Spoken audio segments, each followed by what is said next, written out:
Enregistrer. Alors, le foie est une glande volumineuse,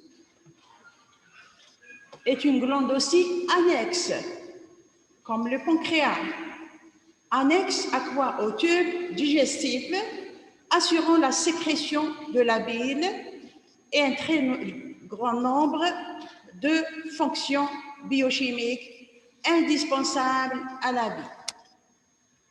Le foie est situé dans l'étage sus-mésocolique. Nous avons vu la dernière fois ce que c'est l'étage sus-mésocolique. Alors, c'est quoi l'étage sus-mésocolique? C'est un étage qui est situé au-dessus du mésocolon transverse. Très bien. Occupe l'hypocondre droit, mais s'étale également dans la région épigastrique et l'hypocondre gauche. Vous allez voir cette semaine les différents secteurs de l'abdomen. Hypocondre droit, c'est ici. Épigaste, c'est cette région haute et médiane. Il est presque entièrement situé sous, il est entièrement situé sous les côtes, donc c'est un organe thoraco-abdominal. Il n'est pas situé dans la cavité abdominale, thoracique, mais il est recouvert par les côtes. Le foie reçoit par la veine porte l'ensemble du sang veineux venant du tube digestif. Ce sang, après avoir traversé le foie, fait retour au système cave par les veines sus-hépatiques. Vous allez voir en détail.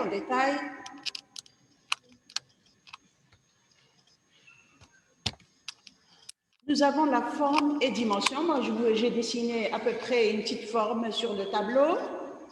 Le foie a la forme d'un segment ovoïde. Ovoïde, il n'est pas donc rond totalement. Un segment, une partie d'un ovoïde transversal. Il est transversal, orienté transversalement, avec une grosse extrémité droite. Voilà. Regardez, à droite, il y a une bosse, et à gauche, il est effilé. Séparé par la face, orienté transversalement, avec une grosse extrémité droite, il présente trois faces, une face antérieure, une face inférieure et l'autre, la dernière, postérieure, ainsi que trois bords antérieurs, postéro-supérieur et postéro-inférieur. Je vais vous montrer tout ça sur le schéma sur le tableau. Donc, nous avons le foie à une face antérieure. Là, c'est la face antérieure. La face inférieure, elle est donc cachée, elle est inférieure, et nous avons la face postérieure. Il est donc de couleur rouge-brun. Tout le monde connaît, il a déjà vu donc la couleur du foie. C'est la même chose, la même couleur que celui du mouton ou bien du bœuf. De consistance ferme. Vous savez ce que c'est ferme? Dur. C'est-à-dire dur, pleine, constituée d'un parenchyme friable. Vous savez ce que c'est friable? Je peux le couper avec mes ongles. Entouré d'une capsule fibreuse, la capsule de glissant. Il est entouré d'une capsule, la capsule de glissant. Son poids est d'environ 1500 grammes chez le cadavre. Ses dimensions,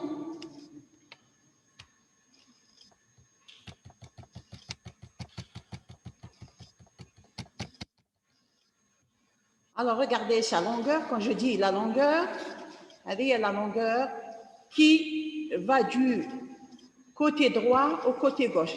Il y a la longueur. La largeur, donc c'est toute la face inférieure, et l'épaisseur, la largeur la largeur, c'est toute la face inférieure. L'épaisseur, c'est cette hauteur. L'épaisseur, c'est la hauteur, c'est du bord supérieur, je ne dis pas du bord postérieur, vers le bord. Donc tout ça, c'est l'épaisseur. Là, vous avez regardé une forme générale du foie. Et là, nous avons la face antérieure qui montre les deux lobes du foie, le lobe droit et le lobe gauche, qui sont séparés par un ligament appelé le ligament falciforme, le 1. Donc, ligament falciforme. Vous avez son bord, regardez, là, tout ça, c'est la face inférieure, que je n'ai pas pu la décrire sur le tableau. Là, c'est la face antérieure, ce que vous voyez ici. La face inférieure, là où se trouve la vésicule biliaire. Et en arrière, la face postérieure, elle n'est pas visible sur ce schéma. Donc, nous avons le lobe droit, le lobe gauche, le ligament falciforme. Et là, c'est le bord postéro-inférieur. Et en arrière, il y a le bord postéro-supérieur. Il est en arrière. Et nous avons ici le bord inférieur. Le bord inférieur, c'est la limite inférieure du foie. Regardez là-bas, le bord inférieur, que je ne peux pas quitter, je suis en train d'enregistrer. Nous avons la vésicule biliaire et bien sûr, ici, c'est la face inférieure. Là, déjà, vous avez une idée sur la configuration du foie. Donc, tout ça, c'est un ovoïde, un segment ovoïde allongé transversalement avec une extrémité bien bossue, une extrémité droite et une extrémité gauche qui est effilée. Regardez l'extrémité gauche. Le foie a certaines particularités au niveau anatomique. Sa vascularisation est, regardez, sa vascularisation qui est particulière car elle se fait à la fois au-dessus et en dessous du foie, pédicule sus et sous-hépatique. Un moment.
Et drainer dans la veine, que ce soit intestinale, gastrique, et il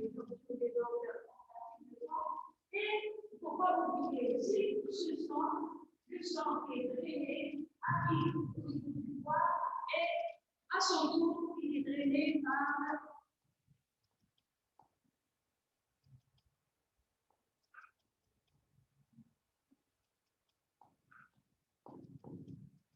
c'est pas les veines sus-hépatiques, les veines sus-hépatiques.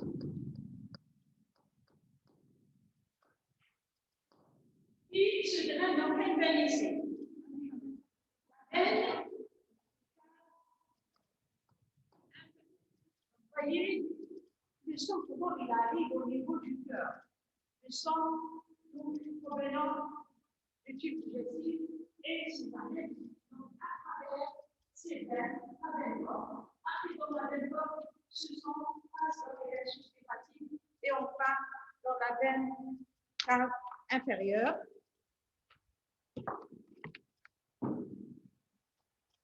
Un apport qui se fait à la fois par un système artériel et par un système veineux. Le système apporte plus de sang au foie que le système artériel hépatique.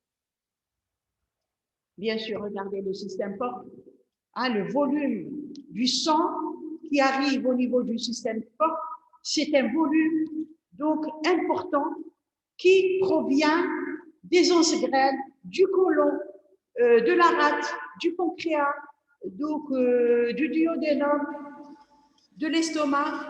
Tout ce sang arrive dans la veine porte et pénètre dans le foie.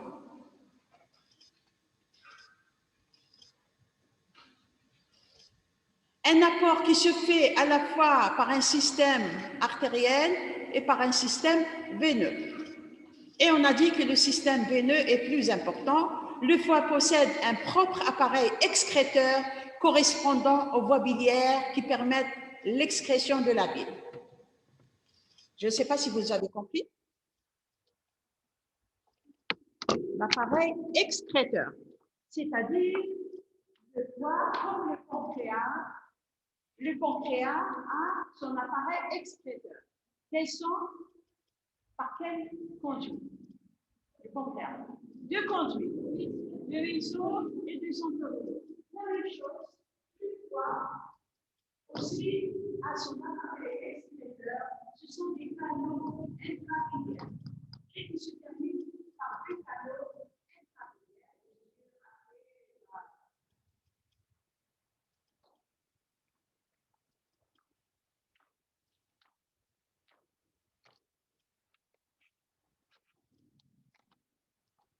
Morphologie extérieure du foie. Regardez la forme. Nous avons dit il possède combien de faces? Une face antérieure, une face inférieure. Là, si on ne voit pas la face inférieure, on voit juste l'élément de la face inférieure qui est la vésicule biliaire. Et nous avons une face en arrière postérieure. Alors, nous avons la face diaphragmatique, comporte les faces supérieures et dorsales. C'est-à-dire, quand je dis supérieure, c'est une partie de la face antérieure, parce que le foie, le diaphragme, il va recouvrir la face, une partie de la face antérieure, qui est sa partie supérieure, et en arrière. Nous avons la face supérieure est revêtue donc de péritoine pariétal, le ligament fasciforme, regardez comme je l'ai montré tout à l'heure, le ligament fasciforme partage le foie en foie gauche et droit. Et quel est le foie qui est plus grand? Le foie droit, regardez, 2/3 à droite et 1/3 à gauche. La face dorsale, donc il faut tourner le foie en arrière, on va voir la face dorsale ou postérieure est plus étroite. Elle présente deux gouttières verticales. Le sillon de la veine cave inférieure, je vais vous montrer tout de suite le schéma, et le sillon du ligament veineux. C'est des vestiges embryonnaires. Même le canal de ligament falciforme aussi, c'est un vestige embryonnaire. C'est les restes donc de l'embryon.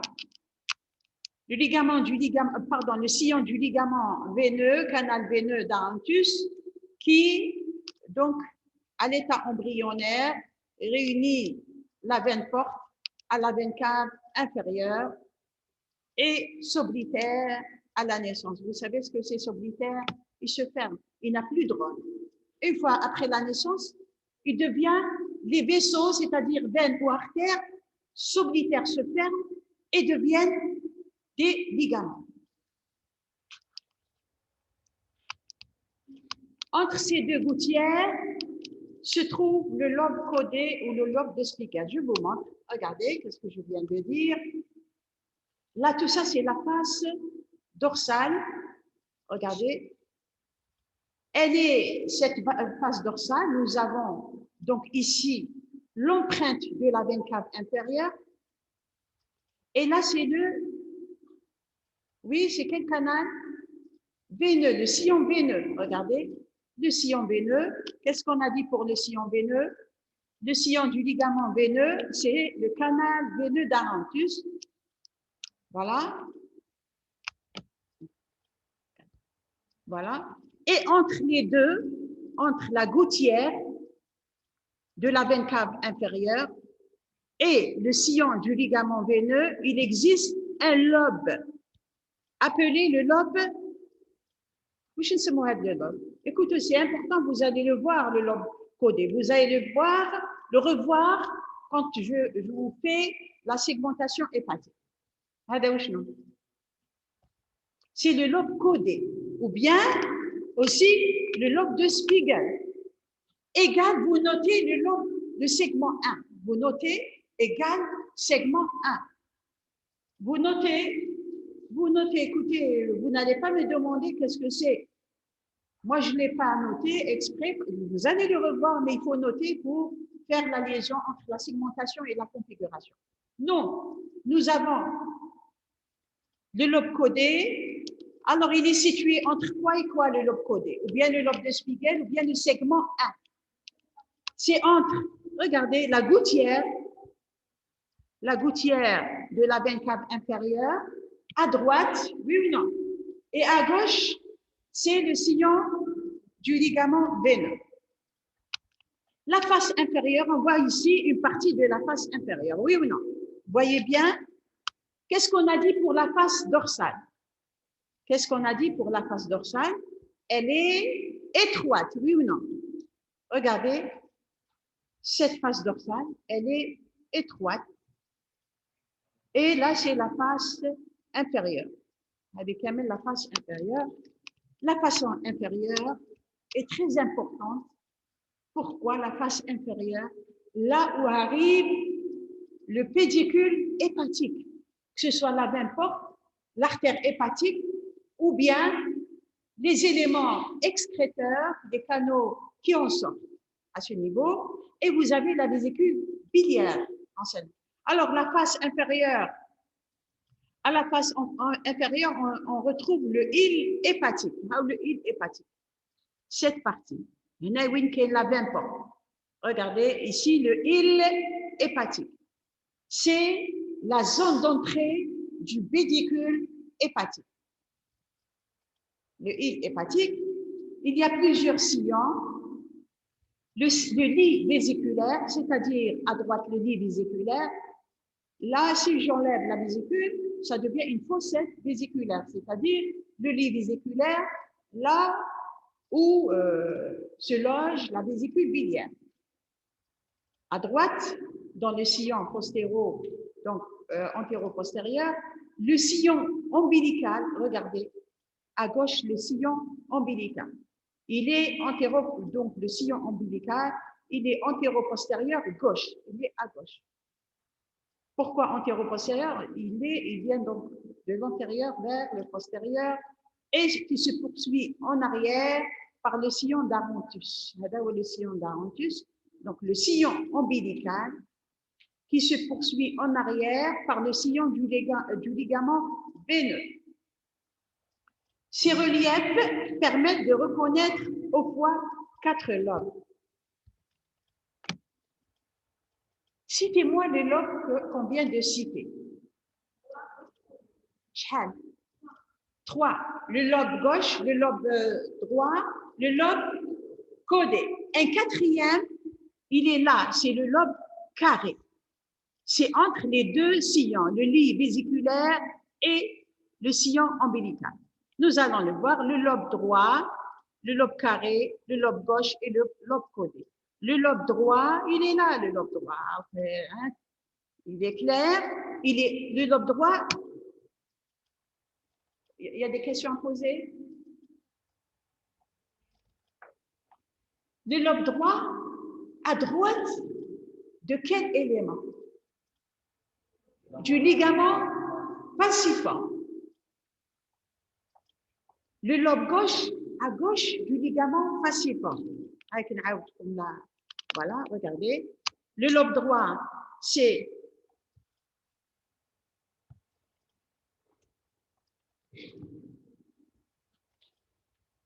le lobe droit, c'est à droite du ligament falciforme. Le lobe gauche, c'est à gauche du ligament falciforme.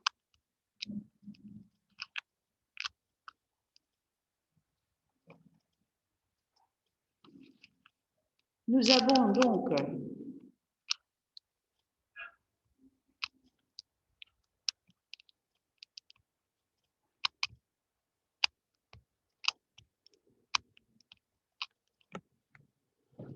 le lobe carré est entre la fosse cystique et le sillon du ligament rond, ou bien ombilical. Regardez, le lobe carré, il est là. Qu'est-ce que c'est ce cadran? Comment je dois m'enlever? Veuillez déplacer cette fenêtre. Je la déplace, elle ne se déplace pas.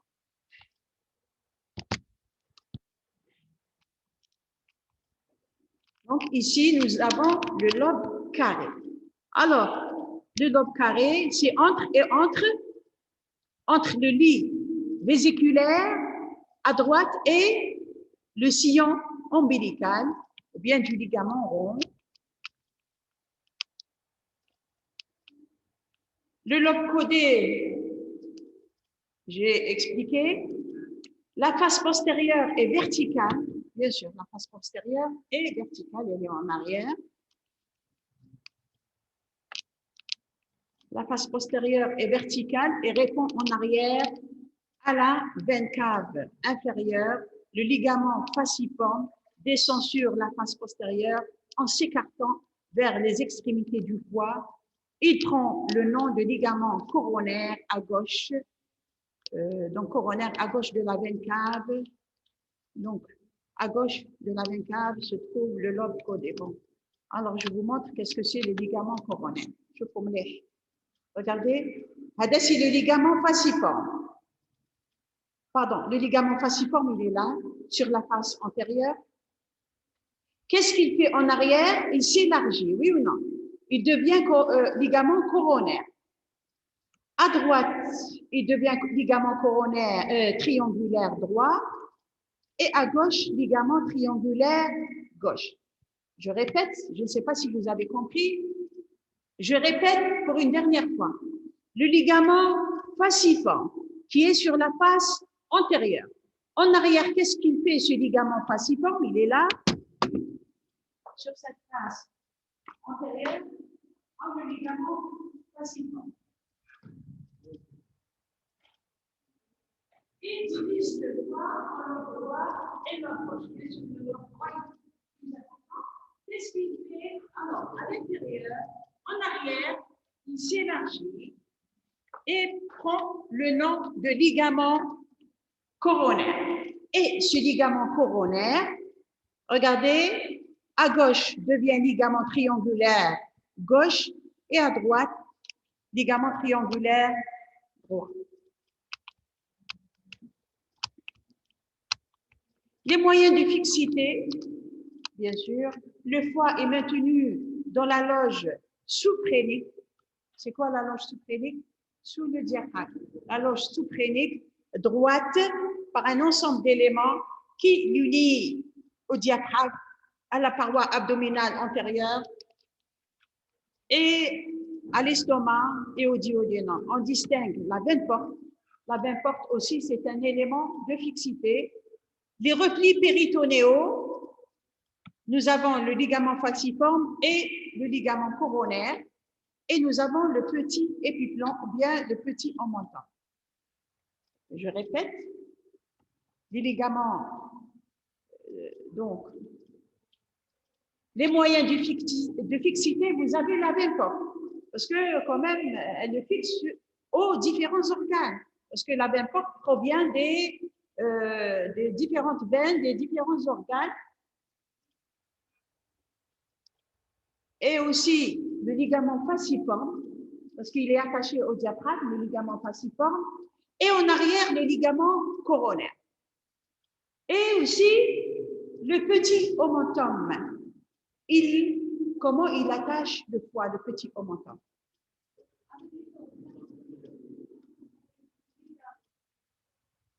C'est quoi le petit omentum? C'est le petit épi blanc. Il relie la face à l'estomac. Quelle partie de l'estomac? Non, la petite courbure. Très bien. Les rapports.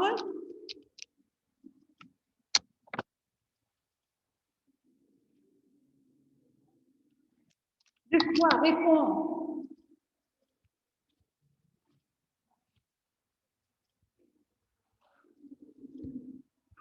répond à la quasi-totalité de la coupole diaphragmatique droite.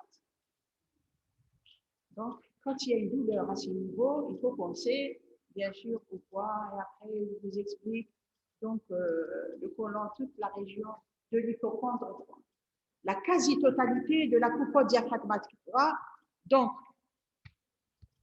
au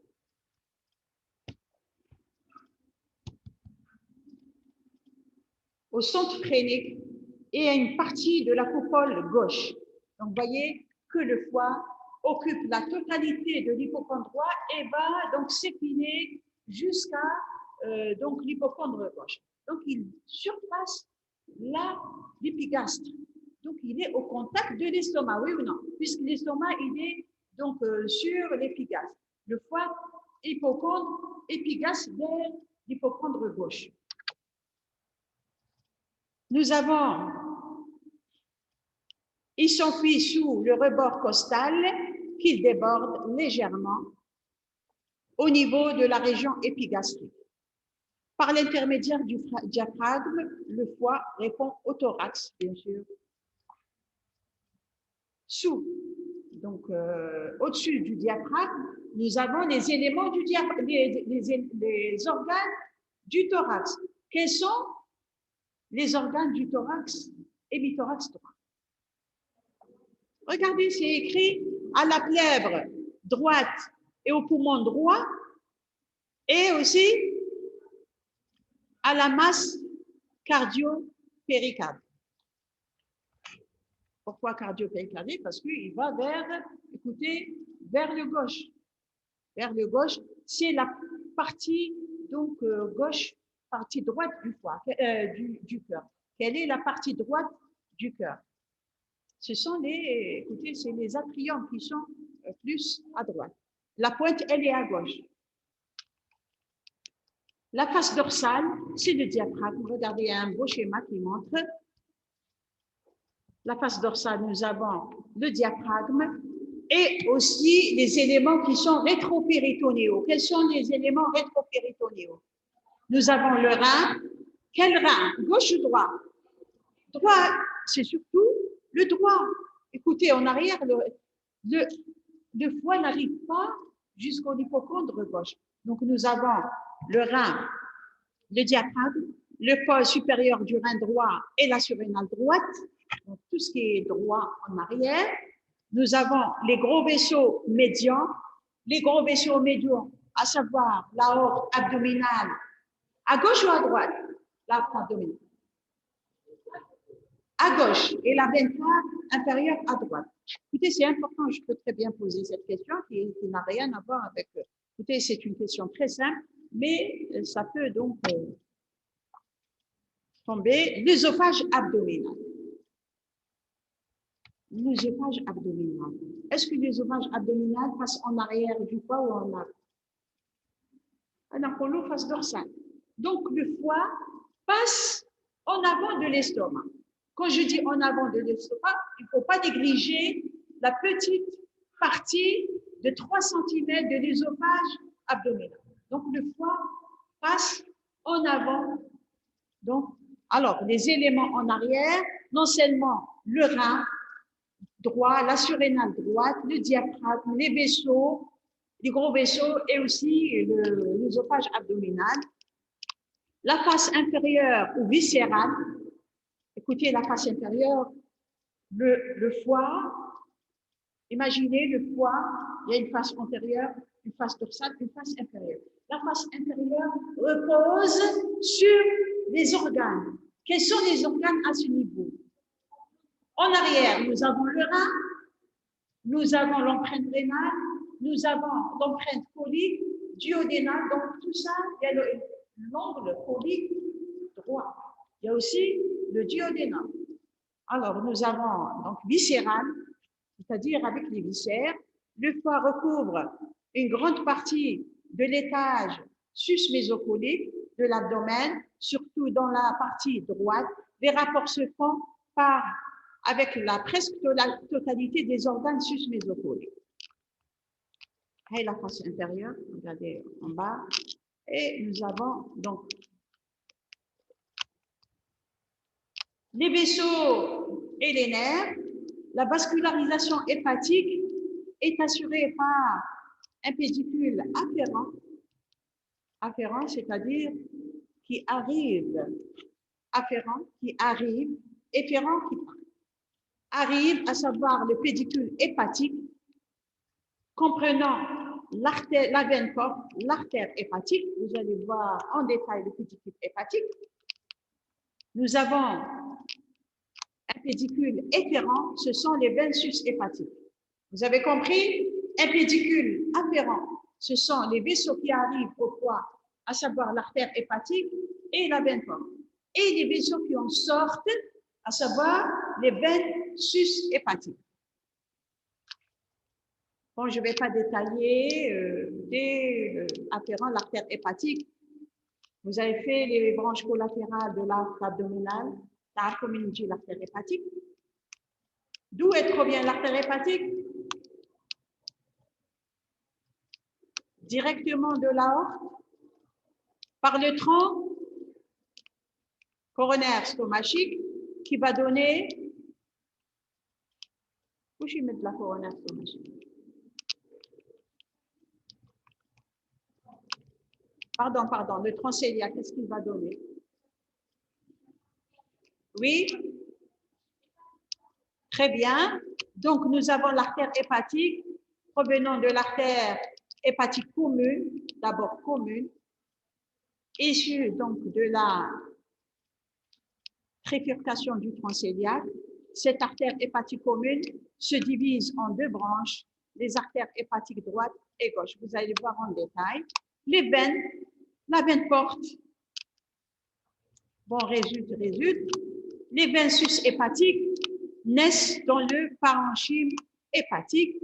Elles se regroupent dans les scissures portales. Je vous explique tout de suite qu'est-ce que c'est les scissures portales. En trois veines principales, veine sus-hépatique droite, veine sus-hépatique moyenne ou médiane, veine sus-hépatique gauche. Regardez ici le pédicule hépatique, méningien avec le tronc cœliaque, qui va donner l'artère splénique, la coronaire stomachique, et cette légende C, c'est l'artère hépatique commune qui va donner l'artère hépatique propre et va se diviser à la face antérieure du tronc porte en deux branches, artère hépatique gauche, et artère hépatique droite. Là, c'est ça, tout ça, c'est le pédicule hépatique. Vous allez le revoir tout de suite. Madame, le pédicule hépatique. C'est le pédicule efférent.